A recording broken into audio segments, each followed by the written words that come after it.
Hello learners, welcome to थिंकिल्ड YouTube channel. Learners, इससे पहले वीडियो के अंदर हमने इंट्रोडक्शन टू सिस्टम सिंकिंग देखा था। इसके अंदर हम देखने वाले हैं characteristics of system thinking. System thinking हमारे पास जो कॉन्सेप्ट है उसका मतलब ये है कि हमारे पास जो स्कूल है वो school various components, different components या पार्ट्स का बना हुआ होता है और वो सारे पार्ट्स हैं वो एक दूसरे से कनेक्टेड होते हैं। इनका एक दूसरे पे इन्फ्लुएंस होता है, एक दूसरे से इंटरेक्ट करते हैं और मिलकर काम करते हैं। सो ये जो कॉन्सेप्ट है, इस कॉन्सेप्ट को हम सिस्टम सिंकिंग कहते हैं। सो इस वीडियो के अंदर हम देखने वाले हैं कि इसके कुछ कैरेक्टरिस्टिक्स जो हैं वो क्या हैं। So let's begin. सबसे पहली पॉइंट जो हमारे पास है that is holistic view. System thinking हमारे पास एक होलिस्टिक व्यू देता है। होलिस्टिक व्यूज के अंदर क्या है, होल कॉन्सेप्ट देता है हमें, एक कंप्लीट पिक्चर, बिग पिक्चर देता है। ये हमारे पास इंटायर सिस्टम पे देखता है, पूरे सिस्टम में, मतलब कि यहाँ पे अगर वेरियस पार्ट्स हैं, ठीक है, सो ये सिस्टम सिंकिंग जो है ये सारे पार्ट्स को देखेगा। अगर कोई प्रॉब्लम हो रही है तो इसको सारे पार्ट से कनेक्ट करेगा कि किस पार्ट के अंदर प्रॉब्लम है, नॉट कि एक जस्ट इंडिविजुअल पार्ट को फोकस करेगा। सिर्फ ये नहीं है कि जैसे ट्रेडिशनल में होता था कि कोई प्रॉब्लम हुई सो हम यहाँ पे सिर्फ ये जो एक यहाँ पे ये जो पार्ट है हम इसको ही टारगेट करते हैं कि इसी की गलती है। फॉर एग्जांपल ये टीचर है, बोलते हैं टीचर की ही गलती है। नहीं, सिस्टम सिंकिंग जो है वो इसको टीचर को भी देखेगा, लीडरशिप को भी देख रहा है, पेरेंट सपोर्ट को भी देख रहा है, रिसोर्स मटेरियल अगर हम यहाँ पे बोलते हैं रिसोर्स मटेरियल्स हैं तो इनको भी देख रहा है, मतलब कि होलिस्टिक व्यू दे रहा है। सो पहली हमारे पास पॉइंट यही है, पहला कैरेक्टरिस्टिक सिस्टम सिंकिंग का यही है कि ये एक होलिस्टिक व्यू प्रोवाइड करता है। उसके बाद सेकंड हमारे पास पॉइंट है इंटरकनेक्टेडनेस। सिस्टम सिंकिंग जो है वो शो करता है कि जो भी कंपोनेंट्स हैं, जो भी डिफरेंट फैक्टर्स हैं स्कूल के अंदर, पार्ट्स हैं, जैसे टीचर्स हो गए, लीडरशिप हो गई, करिकुलम हो गया, रिसोर्सेज हो गए, पेरेंट्स इन्वॉल्वमेंट हो गई, पॉलिसीज हो गई। सो ये सारी चीज़ें जो हैं वो एक दूसरे से कनेक्टेड हैं। किन किन चीज़ों की बात की, लीडरशिप की बात की, टीचर्स की बात की, स्टूडेंट्स की बात की, पेरेंट्स की बात की, पॉलिसीज़ की बात कर रहे हैं हम, रिसोर्सेज की बात कर रहे हैं, बिल्डिंग, स्कूल की बिल्डिंग जो है उसकी बात कर रहे हैं। सो वेरियस चीज़ें हैं, वेरियस फैक्टर्स हैं। सो सिस्टम सिंकिंग क्या कर रहा है, इनके बीच में रिलेशनशिप क्या है, ये कैसे एक दूसरे को इन्फ्लुएंस कर रहे हैं। लीडरशिप है, इसका इम्पैक्ट टीचर्स पे क्या है, टीचर्स का इम्पैक्ट स्टूडेंट्स पे कैसे पड़ता है, रिसोर्सेज का इम्पैक्ट स्टूडेंट्स की लर्निंग पे और टीचर की टीचिंग की इफेक्टिवनेस पे कैसे पड़ता है। यहाँ पे पॉलिसी है, पॉलिसी लीडरशिप को स्ट्रॉन्ग कैसे बनाती है, पॉलिसी टीचर्स को किस तरह से गाइड करती है, पेरेंट्स जो है उनको किस तरह से इन्वॉल्व कर रहे हैं, पेरेंट्स की इन्वॉल्वमेंट जो है वो टीचर्स की टीचिंग और स्टूडेंट्स की लर्निंग को किस तरह से सपोर्ट करती है। सो सारी चीज़ें जो है एक दूसरे से कनेक्टेड होती हैं और यही इंटरकनेक्टेडनेस जो है वो सिस्टम सिंकिंग के अंदर डिस्क्राइब किया जाता है। उसके बाद थर्ड नंबर पॉइंट है हमारे पास फीडबैक लूप्स।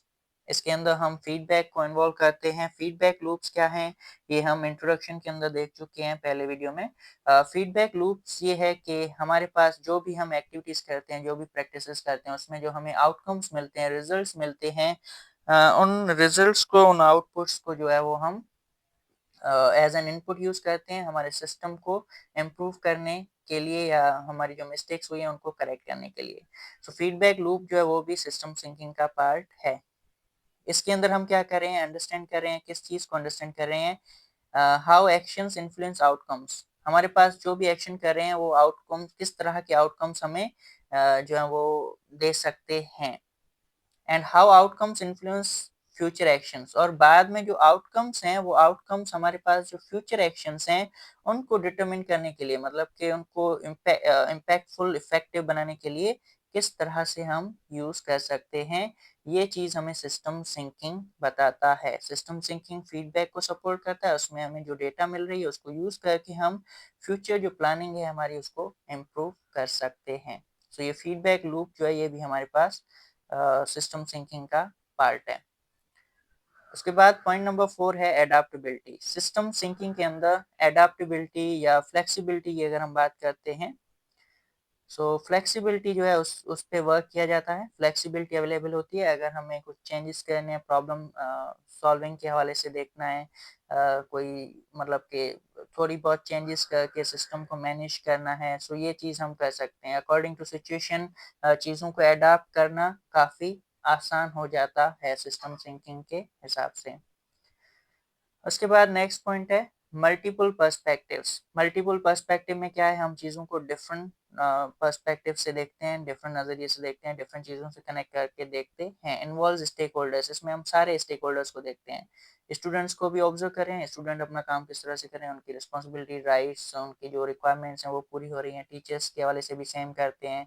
पेरेंट्स और एडमिनिस्ट्रेटर्स जो हैं उनसे भी चीज़ों को, प्रैक्टिसेस को, एक्शंस को कनेक्ट करते हैं। और उसके बाद हम देखते हैं कि किस तरह से हमारा जो एनवायरनमेंट है वो काम कर रहा है। अगर खराबियां हैं तो किस चीज़ से कनेक्टेड खराबियां हैं, स्टूडेंट्स काम नहीं कर रहे, टीचर नहीं कर रहे, या पेरेंट्स नहीं कर रहे, या रिसोर्सेज नहीं है, या पॉलिसी खराब है।